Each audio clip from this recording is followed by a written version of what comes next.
welcome to CityLine. It is wonderful to be wherever you are viewing this. Today is Thursday. We are live every Thursday morning, November 30th. Oh my gosh, tomorrow is December 1st. I don't know where that went. But as you can see, we are celebrating the holidays here in our studio. Later on in the hour, we'll be talking with the Tacoma Midwinter celebration with the Tacoma Midwinter Rebels, if I can speak this morning. They'll be here to talk about their upcoming show. And boy, if nothing says Tacoma like the Rebels. And then, of course, we will have Glow Golf at Meadow Park Golf Course. I have so many questions about this in terms of how people break the rules, how you keep track of your color of ball, so we're going to get to that. And then Tacoma Refugee Choir is here to talk about their upcoming concert.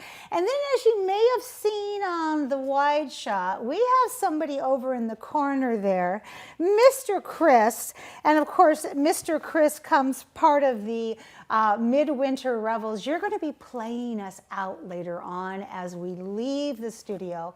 And Chris, thanks for being here. Well, thank you for having me. It's wonderful to have you. And you look so natural and so regal with that instrument. So we get to see you later on in the hour.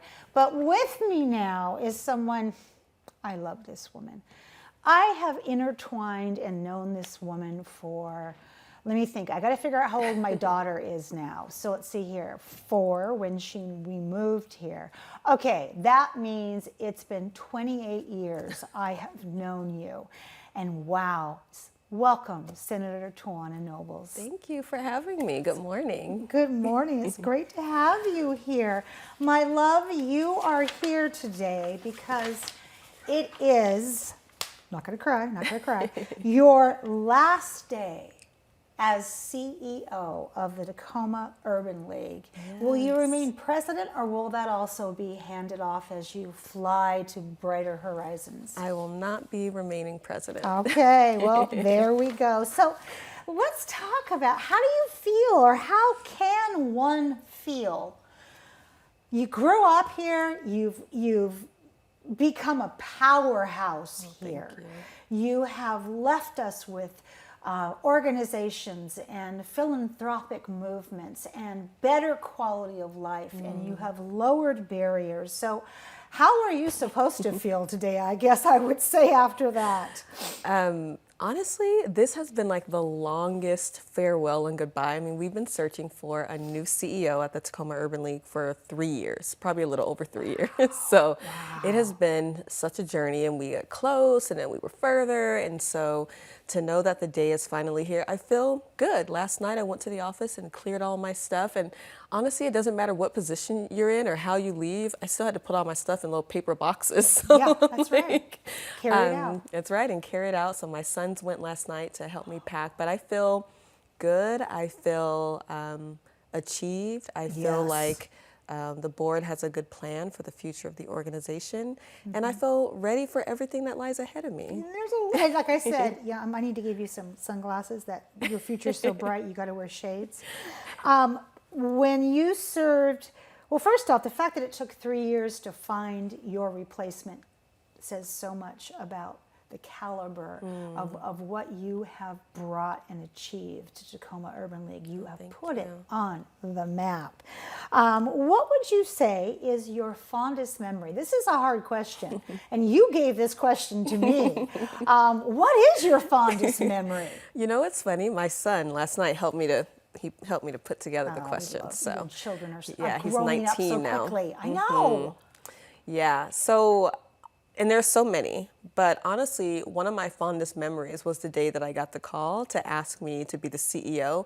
Mayor Woodard, she wasn't the mayor then, but... she was Metro Parks Commissioner. She was City Council member. City Council, okay.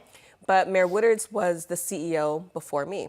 And so she had left the Urban League. There wasn't a CEO for several months, and I remember she called me and said, you know, the board is considering you as president and CEO of the Urban League. And I was like, what? And she said, well, what do you think? I said, well, let me think about it. And I hung up the phone, and I was like, screaming, dancing. You know, because I was in my mid-30s, and I really wanted one day to lead an organization. But I was teaching. I got that call when I was teaching at Lincoln High School. I think I was sitting in my classroom at Lincoln. So I saw it in my future, but I was like, okay, I didn't know, like right now, God, like, okay. So that was just getting that call and knowing that I would be trusted with this opportunity. And of course, not Yes. too much later, I called and said, like, Okay. I'll do it. I'm in. So based upon saying yes, then when you are waking up first thing in the morning and you're thinking about Tacoma Urban League, what are those accomplishments or proudest moments that you go to when you just want to look at the whole picture and bask? Yeah, number one is our staff. Like, I feel Yes. so proud of the team that we've been able to build over the years. And of course, with teams, some come, some go. But the team of people who have worked there under my leadership and helped to achieve our mission, I feel so proud of all of those individuals. Yes. So very grateful that many of them are, continuing beyond my last day there, but just proud of that wonderful team there. And when you think about the team, and you just said, one of the things I love about you is you drop little nuggets, golden nuggets in just casual conversation. And you just said, as it is with some teams. What was the most memorable challenges as the CEO of Tacoma Urban League? I can think of one, but this question's not for me, it's for you. Yes, well, with all the things that we achieved, there were definitely some challenges. I mean, over the past 6 years, we have significantly raised funds for the Yes. organization. Like, every year we were able to increase our budget. Every year we fundraised more than the organization has seen in decades. And so I feel proud about that. But one of the greatest challenges was overcoming some of the debt that I inherited when I came on as a CEO. Right. And one of those debts was with the IRS. And no one, I say this all the time, knew. no one should even know where the IRS office is in Tacoma. No No. one needs to know that. Wait a It's minute. none of our business. We have an We office. have. The IRS are right here in this city. I'm sure Okay. every city. I should not Every know city. that. They're listening right now. Yes, but I don't owe them any money, and neither does the Tacoma Urban League. Wow, So, but that is huge. yeah, so it was a challenge because I had to interface with an IRS agent on first name basis. Her number was saved in my phone. I had to go to their office, but we took care of that debt. We were able to raise money, and we took care of that debt and have been debt free for a number of years. Wow, and can I add to that? Nobody knew this, and nobody felt a drop in the passion and the energy that Tacoma Urban League is known for. If someone would have said, "Did you know this?" I'd say, "When did they have those problems?" I never saw them falter. I never saw them sit down, and they didn't speak about it. They just spoke in solutions, and that's why you were able to raise that money to finish off paying that debt.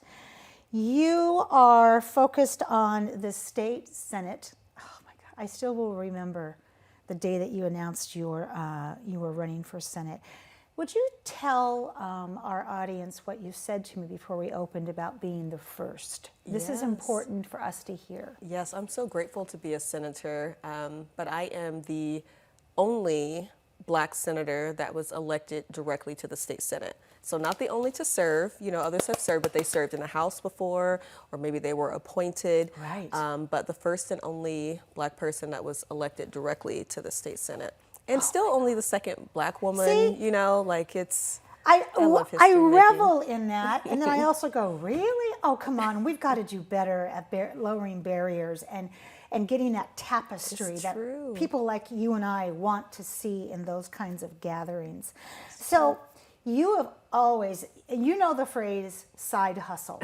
And you are I thought I was side hustle or other people I know, but then I realized that there's a group of us in Tacoma that we just We get it love done. doing this. We get it done. So Black Future Co-op Fun. Yes. It's not a hustle, it's a full choreographed dance. Tell us about this. Thank you. So many folks have asked me, what am I doing next? Am I just going to focus on the Senate? And actually, I started my new job over a year ago. Oh my Yes, gosh. but we were still searching for a CEO. But 3 years ago, after the murder of George Floyd, we launched our organization, the Black Future Co-op Fund. There are 4 of us co-founders, and so we launched that organization. Since then, we've raised $27 million. We've invested $8 million, or committed $8 million to organizations all across Washington State. But we were growing quickly and decided we need a staff. And I knew I would be eventually leaving Tacoma Urban League, so the other architects or co-founders asked if I would come on as a CEO, since I would need a job anyway. Right. And then we hired 3 other staff members, and so yeah, I've been doing that job for just over a year now. You are practically perfect in every way. So how does, when you say, first off, 27 million Yeah. with an M, which Yes. is incredible in that short amount of time. What does this fund do, and how does it make an impact on Pierce County? Yeah, great question. So we're a statewide fund, so we fund in all 39 counties in Washington State.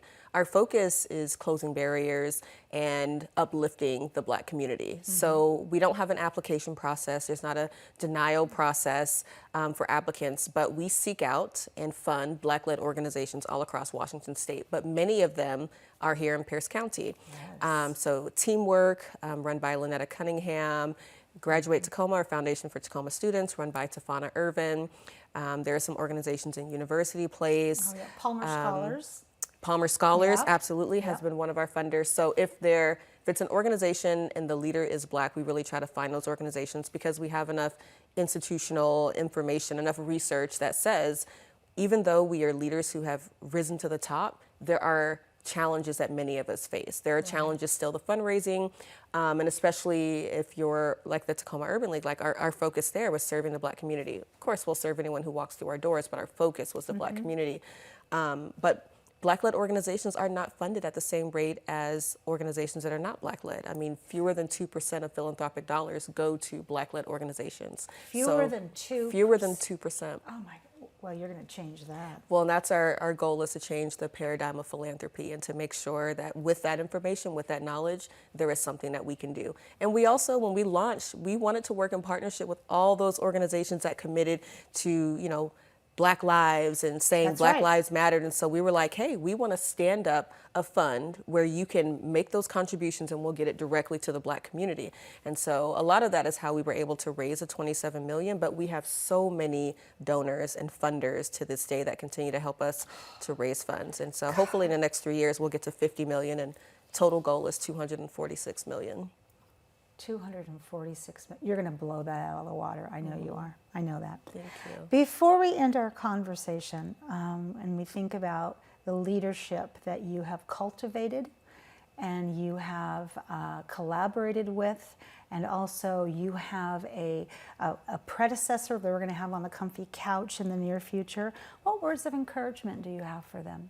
Yeah. I mean, I tell folks, once an urban leaguer, always an urban leaguer. And that's what we say in our Urban League movement. So for leadership coming behind me and for everyone who has come before me, in order to do the job successfully, you simply have to love the Urban League, love community, and go hard for Black people. So as long as the people come first, there will be much success in the work that Tacoma Urban League does. I love that. We have 30 seconds. Who do you need to thank? I want to start with the most important people as it relates to my time at Tacoma Urban League. I want to thank our staff.